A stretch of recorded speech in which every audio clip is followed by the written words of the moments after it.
The first example I'm going to do is problem number 18. It is on page 431. It says it wants to find the area of the region bounded by the curve 2 minus 2x. So it has a y-intercept of 2, a slope of negative 2, bounded by the y-axis, which is here, and the x-axis. Actually, this is the x-axis, that's the y-axis. It wants to find the volume of that region revolved around the x-axis, so I'm going to rotate it that way. And that is the region I'm going to get. And if I take a diagonal line and rotate it around the x-axis or the y-axis, the resulting figure I'm going to get is a cone. Well, we should remember that the volume of a cone is 1/3 pi r squared h. This is going to give me a way to check my answer so you can see where that pi r squared h comes from. Well, what's radius here? Well, the radius is the distance between here and here. So that would be 2. 2 squared is 4. Height is 1. 4 times pi over 3 would be 4/3 pi. And let's check to see if that's what I get using my general formula. So it's the integral of a to b of pi, which I'm going to put out in front, radius squared. The radius is the distance between the x-axis and my curve, which is the y value. So 2 minus 2x squared dx, because I rotated around the x-axis. I am going to square this out. So I have pi times the integral. Well, my a is 0, my b is 1, of 4 minus 4x, actually that would be minus 8x. 2 times negative 2 times 2 is negative 8, plus 4x squared dx. And now I'm going to anti-differentiate and then evaluate. To anti-differentiate, I'm going to keep the pi on the outside. I get 4x minus 8x squared over 2, which would be minus 4x squared, plus 4x cubed over 3, evaluated between 0 and 1. If you pull the pi all the way on the outside, remember you've got to keep it out there. So I'm going to evaluate it at the top. I'm going to evaluate it at the bottom and take the difference between the two. So for the top, I get 4 times 1 minus 4 times 1 squared plus 4 times 1 cubed over 3. For the bottom, I get 4 times 0 minus 4 times 0 squared plus 4 times 0 cubed over 3. This part is 0. This is 4 minus 4, which is 0, plus 4/3. 4/3 times pi is 4/3 pi. And that is what I got using the middle school formula for the volume of a cone. So that is the volume. It's the exact volume.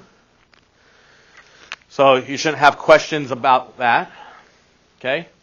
So again, I find the distance between the axis of revolution and the curve, and that's my radius. I square it and then anti-differentiate and evaluate.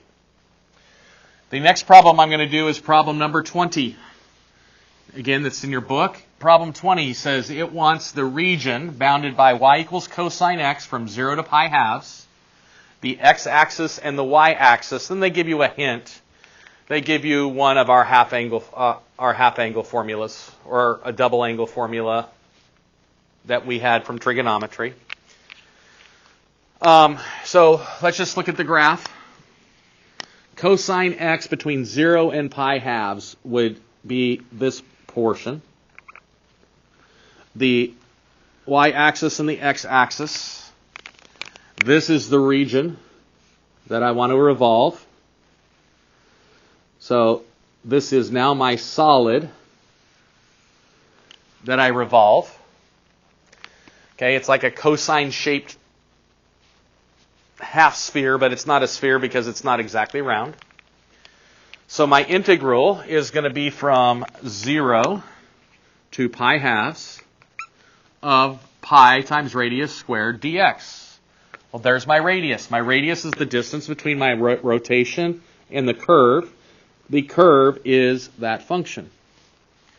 So my integral is from 0 to pi halves of pi radius squared dx. We have no method of finding the derivative of cosine squared, except if I replace cosine squared with this. Okay, and I'm going to replace it with a slightly different version of it.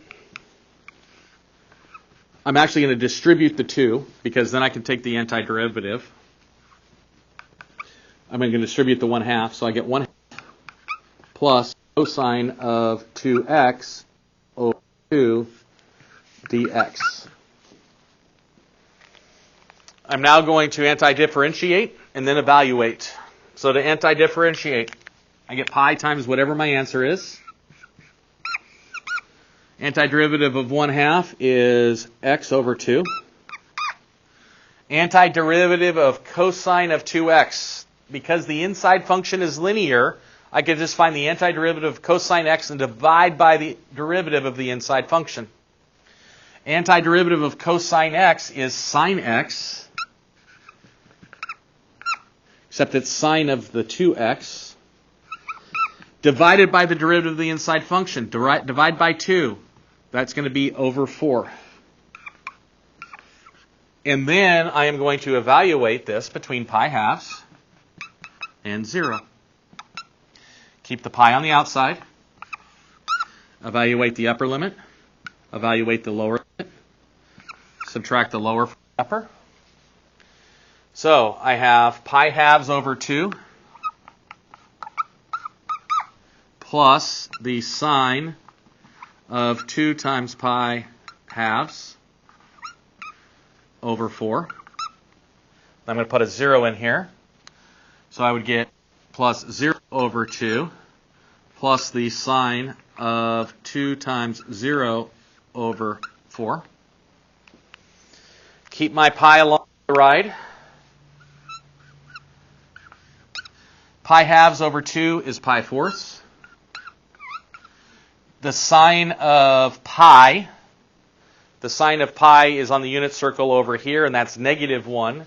Negative 1 over 4 is minus 1/4. Minus 0. The sine of 0 is over here on the unit circle. 0 sine is 1. So I get a 1/4 there. And look what I got here. I've got pi fourths minus a quarter minus another quarter. A quarter minus a quarter is minus a half, all times pi. So my final answer is pi times pi fourths minus 1/2. And I guess for a final answer, if you wanted to distribute this, you could end up with, let's multiply this by 2, and that would be over 4. So you could have pi times pi. Actually, I can end up with pi squared over 4 minus pi over 2. Again, I can multiply this by 2, so I can end up with pi squared minus 2 pi over 4. This right here, the first part, once you evaluated those numbers and got to this, I would say stop and you'd be good enough right there for an answer. So again, the arithmetic is the hardest part of this problem, substituting in and evaluating. The antiderivatives that you are going to have to take, you should be able to take using sines, cosines, e to the x, and our general power rule. Anything after that, you can use the formula sheet. Next problem I'm going to do, revolving around the x-axis, is problem number 22. Then I'm going to do one on the y-axis, and then one around an axis that is not either x or y, but parallel to one of them.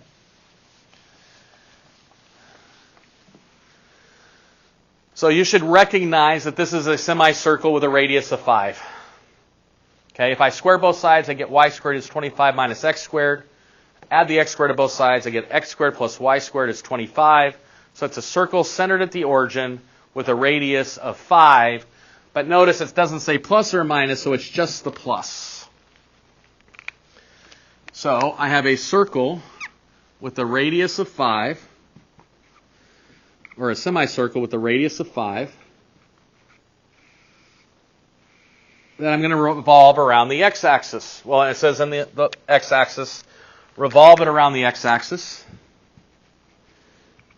And these are my cross-sections. Okay? 2 different ways for me to solve this problem. Okay? I can recognize using symmetry that if I go from 0 to 5 and multiply that answer by 2, it's the same thing as going from negative 5 to 5. I'm going to go from 0 to 5 because plugging 0 into a function typically is going to give me an easier value than plugging a negative 5 in. So my answer here is going to be twice the integral of pi r squared dx. Well, my radius is the distance between my x-axis and my curve. The distance between my x-axis and my curve, let me put 0 to 5 there, is this function. Well, I'm going to square that function. So if I square that function, I'm just going to have 25 minus x squared. Okay, so I'm going to have 2, bring the pi out, the integral from 0 to 5 of 25 minus x squared dx. Anti-differentiate and evaluate. So I'm going to have 2 pi times 25x minus x cubed over 3 evaluated between 0 and 5. Okay, so now what I need to do is carry the 2 pi along for the ride. Evaluate at the upper limit minus evaluate at the lower limit. Upper limit is 25 times 5 minus 5 cubed over 3. Lower limit is 25 times 0 minus 0 cubed over 3. My lower limit is 0. 25 times 5 is 125. Let me just continue writing up here. So I have 2 pi times 125 minus 125 thirds.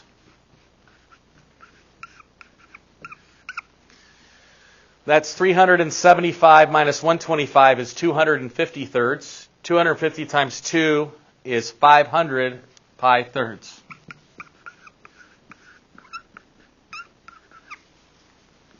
Actually, I'm going to write 500 thirds pi. Would be units squared would be that volume. So now let's figure out using the volume formula for a sphere.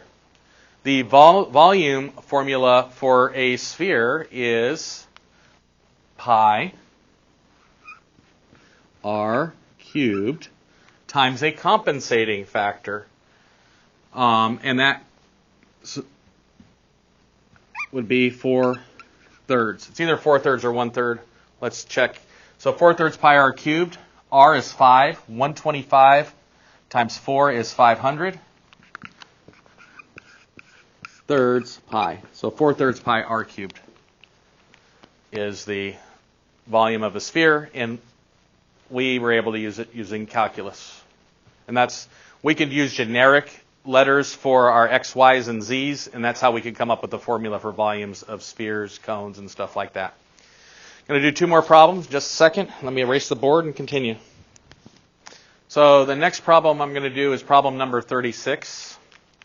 It says it wants the region bounded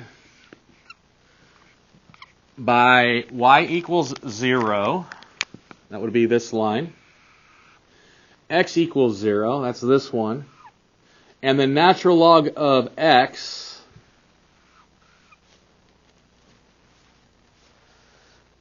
let me see, what else did I miss? actually it's y equals 0, y equals natural log of x, y equals 2. I forgot one of them. This region, and y equals natural log of x, which is this one. So what it wants is this region. So typically what I do is I draw all my curves, then I erase them. Okay? And this one they want to revolve around the x-axis. So I'm going to end up with this one, and should notice that my circular cross sections are no longer around the x-axis, they're around the y-axis. So in this case, I'm going to end up with dy's because I'm adding up circles around the y. My r's are this distance between the center of rotation and my curve, which will be the natural log of x, which means I have to solve that in terms of y because I have to have dy's in here. I have to solve for x so I can have dy's. So let's figure out what I have. Lower limit is going to be 0. Upper limit is going to be 2. So it's the integral from 0 to 2 of, now let's rewrite that equation. This one right here says y equals the natural log of x. Well, I need something here. Well, let's see. I've got y equals the natural log of x. How do I get x by itself? Do e to the both sides. And I get x is equal to e to the y. That is the distance here. E to the y is this distance. So I need to square that distance. So it's pi e to the y squared. Well, what happens if I square it? Well, power to a power, you multiply. So that's going to be e to the 2y dy. Now I want to anti-differentiate, then evaluate. So pi times integral of e to the 2y is e to the 2y, because this is linear, divided by the derivative of that inside function. Derivative of 2y with respect to y is 2. So this would be over 2. Evaluated between 0 and 2. Okay? So evaluated at its upper limit, evaluated at its lower limit. So pi times e to the 4y over 2, 4 over 2, minus e to the 0 over 2, and e to the 4th is just e to the 4th. That's a constant. So my final answer is going to be pi times e to the 4th over 2. E to the 0th is 1. 1 over 2 is 1/2. And that would be your exact final answer. Notice in most cases I'm going to ask you to find the exact answer, which means you aren't going to need a calculator. Okay, so remember, portions of your test will be no calculator. You need to evaluate these things without a calculator, especially your trig functions. Trig is a prerequisite for semester 1. Semester 1's a calculus prerequisite for semester 2. So you need to know those. The last example is I have the function y equals the square root of x.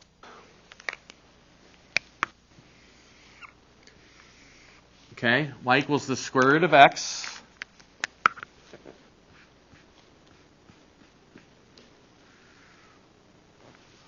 Is that graph? X equals 4. I want to revolve this graph around the line x equals -2. So that is my center of rotation. So this here is the region that I am rotating. Okay, on some of these problems that you rotate, if it's not this one, I would say I'd also say x equals -2 on here for one of these things and revolve it around x equals -2. If I don't say that, hey, x equals -2 is one of your limits of the region, this would be hollow in the inside, which will use the next method, and you'll see an example of that. So now I need to rotate.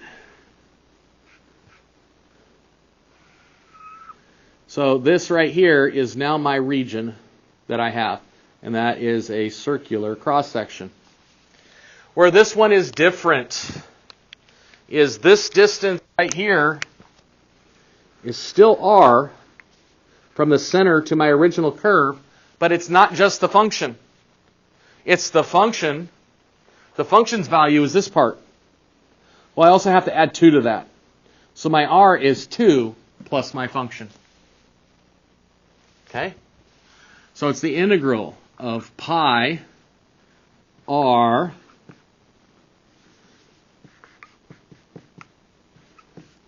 squared from lower limit, 0 to 4, to upper limit, dx. So in order to do this one, I need to square it out. So it's the integral from 0 to 4 of x plus 4 root x, which I'm going to write as 4x to the negative 1/2 plus 4 dx. Anti-differentiate and evaluate. So pi times x squared over 2, x to the 1/2 divided by 1/2 is multiplying by 2, so I'm going to get 8x to the 1/2 plus 4x evaluated between 0 and 4. So I get pi times 4 squared over 2 plus 8 times the square root of 4 plus 4 times 4 minus, when I put in the lower limit, 0 squared over 2 plus 8 square root of 0 plus 4 times 0. Final answer, pi, this is 0. 16 over 2 is 8. Square root of 4 is 2 times 8 is 16. 4 times 4 is 16. And I end up with 32 plus 8, which is 40. 40 pi units cubed, because it is a volume. So that should help you get through the volumes by disk method. Again, this is a surface, it's a solid of revolution, that all we're doing is we're adding up cylinders for the volume by disks.